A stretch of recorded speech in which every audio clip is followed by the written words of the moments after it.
It began with a silence. A deep, uncomfortable silence. The kind of silence you feel when something bad has happened, but you don't know how to talk about it. The kind of silence where your heart knows the truth, but your mouth has no words.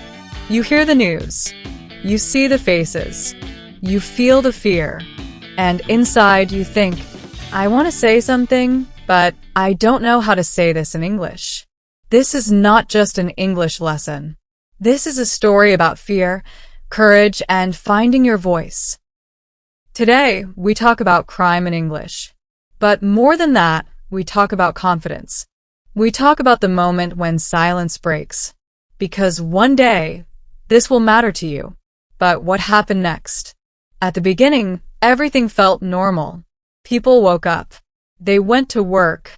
They checked their phones. They drank tea. Life moved like always. Then slowly, the feeling changed. Whispers started.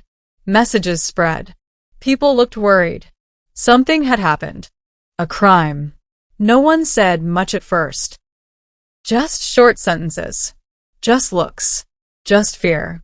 And for English learners, the fear was double. They were not only scared of what happened.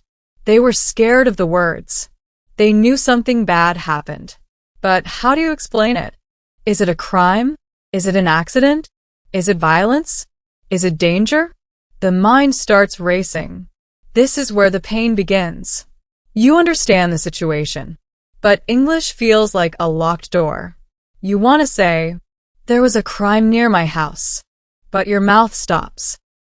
You want to say, the police are here, but your words feel broken. You feel small. You feel weak. You feel silent. And silence feels heavy. Crime is not an easy topic. Crime carries fear. Crime carries stress. Crime carries emotion. And when English is not strong, fear feels stronger. In the beginning, many learners avoid this topic. They say, I don't like talking about crime. This topic is too serious. I will make a mistake. So they stay quiet. But staying quiet does not make fear go away. It grows. The middle of the story is about struggle. A deep struggle. Every day, crime words appear everywhere. On the news. On social media. In conversations. You hear words like crime, police, arrest, suspect, investigation. Your heart beats faster. You want to understand. You want to speak. But you feel pressure.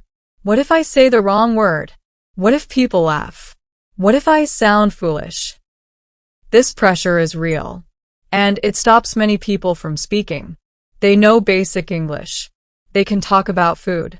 They can talk about travel. They can talk about daily life. But crime feels different. Crime feels serious. Crime feels dangerous. Crime feels important. One wrong word can change the meaning. And this fear creates distance. Distance between you and the world.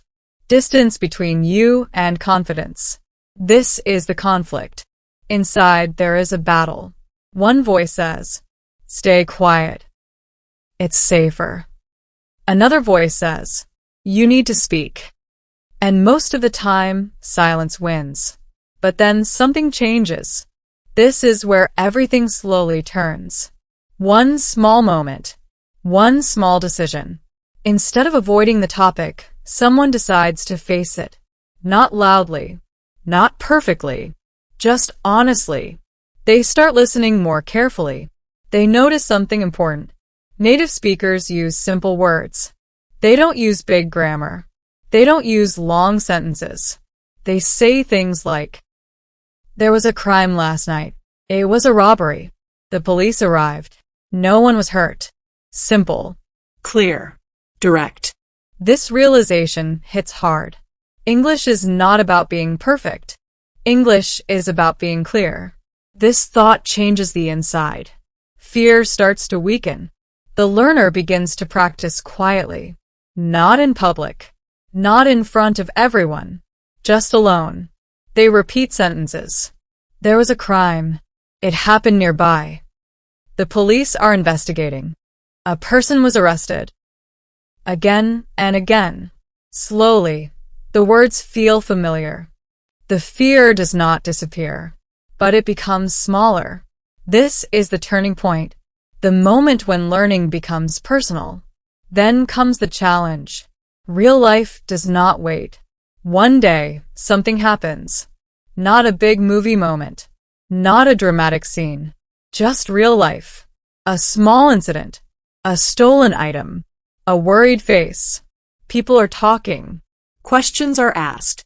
And suddenly, it's time to speak. The heart races. The hands feel cold. This is the moment. This is where everything is tested. And the words come. Not fast. Not perfect. But clear. There was a crime. My bag was stolen. It happened here. The police came. No long speech. No complex grammar. Just meaning. This is the climax. The peak moment. The fear is still there, but it does not control the voice. This is courage. Not shouting. Not confidence without fear, but speaking even when fear exists. And something beautiful happens. People understand. No one laughs. No one judges. They listen. Because clear English works. This moment changes everything. After that day, crime words feel different. They are no longer scary monsters. They are just words. Useful words. Strong words. Words that protect you. The resolution comes slowly. Watching the news feels easier. You understand sentences like, the police are investigating the crime. The suspect was arrested. The case is still open. You don't panic. You don't freeze. You listen. You understand. You speak when needed. And this creates confidence. Not fake confidence. Real confidence. Confidence built from experience. The lesson becomes clear. Talking about crime in English is not about knowing everything. It is about saying enough. Enough to be understood. Enough to feel safe. Enough to be heard. This message is important for you, because one day, you may need these words. You may see something. You may hear something. You may need help. And in that moment, silence is not your friend. Your voice is. Let this sink in. Your English does not need to be perfect to be powerful. I will say it again. Your English does not need to be perfect to be powerful. And one more time. Clear words can change fear into control. This story is not just about crime.